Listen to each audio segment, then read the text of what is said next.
तुम अकेले ऐसे व्यक्ति हो जो मुझसे पहले आते हो और सबसे बाद में जाते हो। तुम्हारा परिचय? भीमराव अंबेडकर।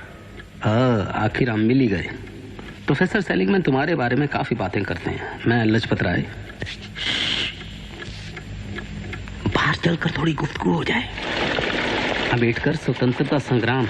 ओह आई एम सॉरी, मैं अपने बारे में बताना तो भूल ही गया। आपको कौन नहीं जानता सर? प्रोफेसर सेलिगमैन उस इकोनॉमिक्स थीसिस की बड़ी तारीफ करती हैं जो तुम उनके लिए लिख रहे हो। हमें इस संघर्ष में तुम जैसे नौजवानों की जरूरत है। अंबेडकर, ये समय बड़ी उथल पुथल का है। महायुद्ध ने ब्रिटेन को खत्म कर दिया है। हमें इसका फायदा उठाना चाहिए। तुम्हें तो पता होगा, तिलक ने हिंदुस्तान में होम रूल लीग शुरू किया और मैंने अपना संघर्ष यहाँ से जारी रखा है। अंग्रेज देश से निकाल सकते हैं लेकिन मुझे हरा नहीं सकते। कल हमने यहाँ एक मीटिंग रखी हुई है। आई एम सॉरी, मैं नहीं आ सकूंगा। मैं यहाँ महाराज की स्कॉलरशिप पे पढ़ रहा हूँ, बड़ौदा स्टेट के। इसलिए मेरा फर्ज बनता है कि मैं अपनी पढ़ाई पे ध्यान दूँ। आपसे मिलकर खुशी हुई।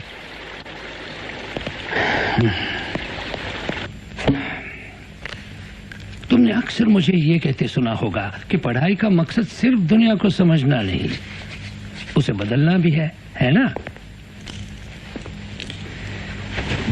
मुझे ही देखो, मैं पढ़ाता हूँ, किताबें भी लिखता हूँ, लेकिन मैं निग्रो अर्बन लीग का एक संस्थापक भी हूँ। मैं जानता हूँ सर। मुझे गलत मत समझना, मुझे तुम्हारी पढ़ाई से शिकायत नहीं। तुम मेरे सबसे अच्छे स्टूडेंट हो। आओ चले। मुझे अफसोस है अंबेडकर, अफसोस ये है कि तुम अपने देश की आजादी के लिए चल रही राजनीतिक गतिविधियों में हिस्सा नहीं लेते। मैं अमेरिका पढ़ने आया हूँ, न कि लाजपत राय जी की होम रूल लीग में शामिल होने। आप अगर यही कहना चाहते हैं सर, तो मुझे अपनी जिम्मेदारियों का पता है। जरूर पता होगा, मेरा उससे कोई लेना देना नहीं। I am sorry. मानव विज्ञान थीसिस का तुम्हारा विषय क्या है? हिंदुस्तान की जातियां, उनकी व्युत्पत्ति, फैलाव और रीति रिवाज। हाँ, अपना पेपर कब पेश करोगे? अगले बुधवार को सर। Good luck to you. Thank you sir. एक बात बताऊं, कल रात तुम्हारी बात सुनकर मुझे नींद नहीं आई। ये बहुत ही अजीब बात है। मुझे तो विश्वास नहीं होता। क्या सच में छूना भी मना है? ये तो कुछ भी नहीं। तुम्हें आजादी तो है कम से कम। क्या बात कर रहे हो? हाँ, इसे आजादी कहते हैं? बातें कम करो। पूरा काम 2 घंटे में खत्म करना है।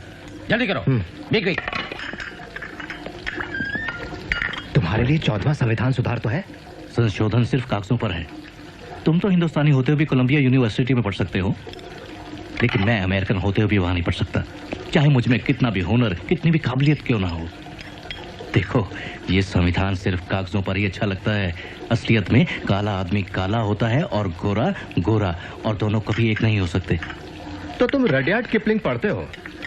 क्या किताबें सिर्फ तुम ही पढ़ते हो?